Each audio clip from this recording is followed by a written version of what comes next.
tumezungumza mengi na miongoni mwa tutakayozungumza ni haya ambayo na wewe pia umeuliza. Uko duniani kinachoendelea kwa sasa, kama unafuatilia maeneo mbalimbali ya kimataifa, watu wa taarifa huko, ni kile ambacho kinasubiriwa kuonekana kule Israel, ambapo na Rais Donald Trump pia atakuwa shuhuda wa mafanikio yake. Sababu haya tunaita mafanikio yake. Anaenda kushuhudia alichokipanda. Baada ya makubaliano ya kwanza kusainiwa, mateka kadhaa wanaachiwa. Si ndio hivyo? Kabisa. Trump anaelekea kule. Tukio la aina gani hili? Yes, ni tukio kubwa sana kwenye utawala wa Trump, kwenye kipindi chake cha pili. Na kama unafahamu kwamba Trump kwenye sera yake ya mambo ya nje ameingia akikuta dunia ikiwa na mizozo mingi sana ya kimataifa. Kwa hiyo kama kiongozi wa taifa kubwa duniani amechukua nafasi ya kuhakikisha kwamba anakuwa msuluhishi wa changamoto za kiulimwengu. Kwa maana kwamba anakuwa ni global mediator. Amekuwa ni kiongozi ambaye akiwiwa zaidi kuitaka dunia iweze kuwa na amani na dunia kuweza kuwa salama zaidi pa kuishi. Sasa mzozo baada ya kuja kwa mpango wa Trump ambao unaitwa 20 peace plan deal for Gaza, kwa maana kwamba mpango wa hatua 20 ya kuifanya Gaza kuweza kuwa na amani na kuweza kuweka silaha chini. Kwa hiyo tukashuhudia wiki iliyopita wameweza kusaini makubaliano ya kwanza ambayo yalifanyika kule Misri kati ya wawakilishi wa IDF, kwa maana kwamba jeshi la Israeli na serikali ya Israeli na chama cha mlengo wa kulia cha Netanyahu cha Likud, wawakilishi wa Kiarabu, wawakilishi wa Marekani wakiongozwa na Steve Witkoff, mwanadiplomasia mwandamizi wa Mashariki ya Kati.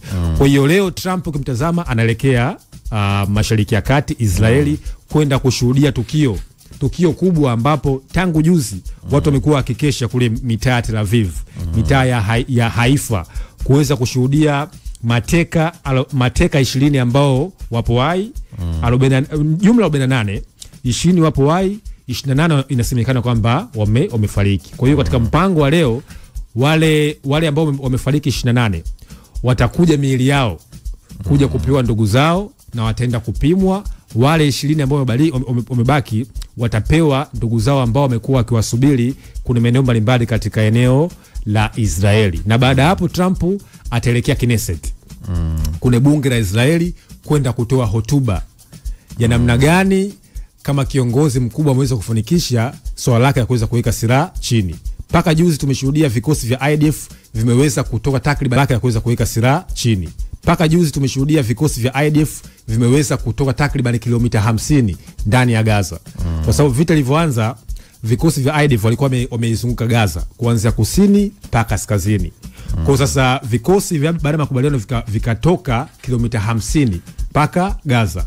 Na ikapelekea watu ambao wameondoka Gaza takriban milioni 1 kuweza kurudi katika maeneo yao ambao kimsingi katika eneo, lakini wamerudi kutazama, wamekuta nchi au eneo kama eneo la zama mawe, yani eneo limeharibika vibaya sana, yani kama ni magofu makubwa ambao kitazama kwa kweli si itakuwaje katika wao kuishi. Mpango uliopo ni kwamba ni kuweza kuingu na kulikuwa sasa kumeza kurejea hiyo amani ya Mashariki ya Kati. Sasa hoja msingi hapa ni kwamba ni Trump, nafasi ya Trump. Nimeona wakati anasafiri aliulizwa akasema ambacho anaweza akasema ni kwamba vita Gaza vimekwisha. Sasa vita Gaza vimekwisha, hiyo hoja ukitazama ina utata vile vile. Ni kweli vita vimekwisha. Na makubaliano ya peace deal ukisoma kihistoria yamekuwa yakifanyika kwa muda mrefu. Lakini sasa kwa hicho alichokifanya imejengwa na vitu vingi. Cha kwanza, Gaza washukuru presha kimataifa. Kwa sababu kulikuwa kuna presha kubwa sana duniani, maandamano makubwa ndani ya Marekani, Spain, Uingereza. Wananchi katika nchi za Ulaya walikuwa wanashinikiza serikali zao kupelekea boycott, kususia au kupelekea sanction, vikwazo kwa serikali ya Netanyahu, lakini vile jeshi la IDF. Ikaja ile trend ya kila nchi kuitambua taifa Palestina. Tukashuhudia kikao cha 80 cha UNGA kikiweza nchi mbalimbali kuweza kuitambua taifa la Palestina. Takriban zaidi ya nchi 170 wametambua taifa la Palestina kati ya nchi 193 ambao wanaunda Umoja wa Mataifa. Kwa pressure ilikuwa kubwa. Kwa kina Macron wenyewe, wakina Friedrich Merz, wakina Keir Starmer walikuwa wanaona aibu dhidi ya mauaji ambayo yanaendelea katika watu wa Gaza. Sasa hoja msingi ni kwamba imepelekea ceasefire. Lakini kutazama Trump inatajwa kwamba amemshindikiza Netanyahu kuweza kumaliza vita ya Hamas. Lakini ukitazama vile vile kuweza kumaliza vita ya Hamas. Lakini ukitazama vile vile Netanyahu alikuwa kila akilala na kuamka alikuwa kila akilala na kuamka alikuwa anawaza Hamas. Yani kila akiuliza swali Hamas. Kuna hotuba ambayo alitoa juzi kipindi anahutubia katika bunge la UNGA, United Nations General Assembly. Aliwaekea speaker watu wa Gaza. Yesu anahutubia kule Marekani, akawekea speaker akamwambia kwamba lazima mateka wetu warudishe. Sasa mpango kuutazama ni mpango ambao alikuwa anaongoza harakati za Palestina. Hawajafanya uchaguzi. Kwa hiyo kuna mazungumzo wanamtaka naye atoke ili aje kuwa mrithi wa mamlaka ya Palestina. Lakini Israeli wanasema kwamba huyu mtu ni hatari zaidi. Kwa sababu amefungwa kifungo cha maisha na akafungwa miaka 25 jela. Umeona? Kwa sasa nataka atoke ili aje kuongoza mamlaka ya Palestina. Sasa je, watakubali katika mpango? Lakini taarifa sasa hivi ambazo tunaziona ni kwamba huo mpango umeukataa. Sasa leo Trump atashuhudia hayo makabidhiano. Na Trump kwa kweli amewasaidia sana Wayahudi. Kwa sababu Trump ndo alitambua Yerusalem kama ni mji mkuu wa Israeli kutoka kule Tel Aviv. Azimio la mwaka 1947 maarufu kama Two State Solution liliamua kwamba Yerusalem ndio itakuwa mji mkuu utakuwa mji mkuu wa kimataifa wa wote. Tazama katika azimio la 147. Vita ya mwaka 1967 ikasababisha Israeli waichukue Palestina yote 80%. Kuanzia ukingo wa magharibi wa mto Jordan ambao ni West Bank mpaka eneo la Gaza. Na wakatangaza mwaka 1980 kwamba Yerusalem ni mji wao mkuu wote. Sheria za kimataifa zinataja kwamba Yerusalem Mashariki ni mji mkuu wa Palestina pale ambapo taifa la Palestina litajwa kuanzishwa. Lakini ukitazama ndani ya West Bank kuna makazi ya walowezi 500 ambao ni iligo kuna sheria za kimataifa. Na kimsingi ni kwamba Yerusalem umekuwa ni mji ambao unagombaniwa kwa sababu kuna hizo dini tatu za Abrahamu ambao ni baba wa imani: Ukristo, Uyahudi na Uislamu. Kwamba kuna kanisa pale inatajwa kwamba Yesu alisulubiwa Golgotha ndani ya Yerusalem. Ndani ya Yerusalem kuna ukuta ambao Wayahudi wanaamini kwamba Ibrahimu kipindi anataka kumtoa sadaka mwanae Isaka pale ndo alifanya hilo tukio la kiimani. Lakini kwa Waislamu Masjid Al-Aqsa, msikiti maarufu na maalum kwa dini ya Kiislamu, ile ambayo safari ya Miraji ambayo inatajwa na mtume wa Islam kwamba ilifanyika pale. Utazama kwa sasa pale ndo alipana na kwamba usio wa Palestina wala wa Israeli. Lakini Trump mwaka 2007 akatangaza kwamba mji mkuu wa Israeli ni Yerusalem yote. Na Netanyahu anaamini kwamba Yerusalem ni ya kwao, na alimwambia Erdogan, huu mji ni wa kwetu, tumepewa na Mungu, upo vitabu vitakatifu. Kwa huu mji hatuwezi kushare na hawa pale wa Palestina. Kwa sasa mzizi wa tatizo haujatatuliwa kwa sababu wale walowezi 500 unawapeleka wapi? Sawa, je, wanaweza kutoka kwenye eneo la West Bank? Okay, sawa. Hawa Hamas ndio hii wameambiwa kwamba watarudisha silaha, watafanya disarming. Lakini je, hawa Hamas hakikisho lao la usalama likoje? Lakini vile je, usalama wa Palestina wataendelea kuteswa au Israeli wataika kama ni makubaliano kama tunasema ya mchongo kwamba tupate hostage au tuje kuendeleza harakati zetu za kufuta Palestina? Kwa sababu Netanyahu anaamini kwamba hakuna nchi ambayo inaitwa Palestina. Nchi ni ya kwetu kuanzia mto Jordan kutazama Mediterania, Mungu alitupa. Kwa kimsingi ni kwamba anasifiwa amepelekea ceasefire, lakini mzizo tatizo bado kuna maswali mengi. Sawa, na kutokea kwa Azam TV mwezi huu wa Oktoba ni wa moto kweli. Nikukumbushe kwamba ukiwa unatazama sinema zetu kule utashuhudia tamthilia kali kweli. Ipo ya noma, ipo taswira, lakini pia historia tofauti. Lakini taifa la Marekani ni taifa la Kikristo.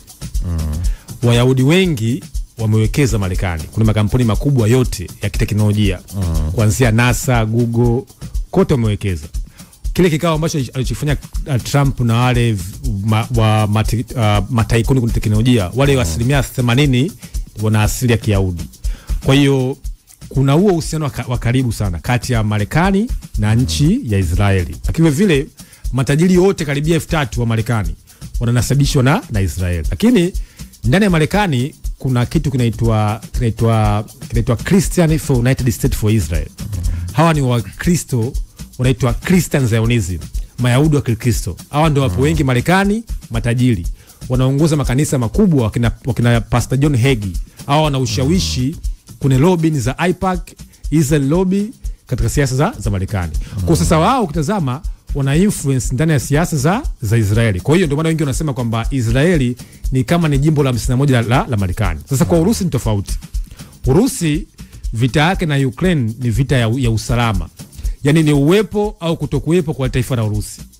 Na Putin ameshaweka wazi mazungumzo ya kumaliza mzozo kati ya utakuwa tukio kubwa sana la kihistoria hiyo kwenye karne ya 21. Kwa sababu viongozi kumbuka wamekuwa wakiongea kwa kutokea mbali. Kwa sasa ukitazama ni kwamba kwa Putin ni tofauti kwa sababu Marekani hampi silaha Urusi, ila Marekani anaipa silaha Israeli. Marekani anatoa takriban dola za Marekani bilioni 30 kila mwezi. Kuna majimbo leo hii Marekani hawapati pesa nyingi kama wanazopewa Israeli. Kwa ni tofauti kidogo mzozo wao. Mtei, hii vita imesimama kwa muda ila haijaisha kwa mtazamo wangu. Anaitwa Madinda kutoka Dodoma. Ametuandikia yeye anasema imesimama kwa muda. Haya, asante. Huyu anasema kwa kawaida haya, asante kwa maoni yako na wengine wote ambao mnazidi kutuandikia. Kuna yule aliuliza swali vizuri pia kwa mjibu tu kwa haraka dakika moja kuhusiana na uchaguzi wa Cameroon. Akasema mtu anagombea na miaka 92 anachukua miaka mingine 7. Kwa hiyo atakuja kustaafu akiwa na 99. Yule Paobia watu washaka kupiga kula tangia jana. Paobia yanaanza jana. Na anashindana vijana ukitazama. Ana miaka 92. Ameongoza taifa letu takriban miaka 43. Sasa ndani ya siasa Cameroon wengi wametazama ni watarajie kumpata tena Paobia kwa miaka mingine nayo inayokuja. Na of course anashindana na vijana. Kwa sasa of course imeshangaza, tukashuhudia wiki iliyopita binti yake anasema kwamba msimchague babangu kuja na mtu mwingine. Kwa sasa kwa kweli amechukua hizo taswira kubwa Afrika, kama vile ambavyo alisema Museveni kwamba Bobi Wine asubiri nimalize kwanza kipindi changu cha mwisho utakuja kuongoza wewe. Lakini kuliko Abia yeye amesema hapana, anagombea urais sawa, na bado ana jukumu la kuendelea kuongoza taifa la Cameroon. Kwa sasa wengi wamequestion dhana nzima ya succession plan. Alisha kusema Obama kwamba Afrika haihitaji viongozi wenye nguvu, inahitaji taasisi imara, mifumo imara, kuandaa viongozi, kuandaa watu, kuwajenga vijana. Afrika kutazama ni bara ambalo lina vijana wengi. Tunasema ni bara ambalo lina nguvu kazi. Kwa vijana wengi wanatamani kupata taswira ambayo inawakilisha fikra zao. Kwa Paobia miaka 92 wengi wamequestion mfumo wake. Naamini kwamba baada ya wiki hii atangazwa mshindi wa taifa la Cameroon. Sawa bana.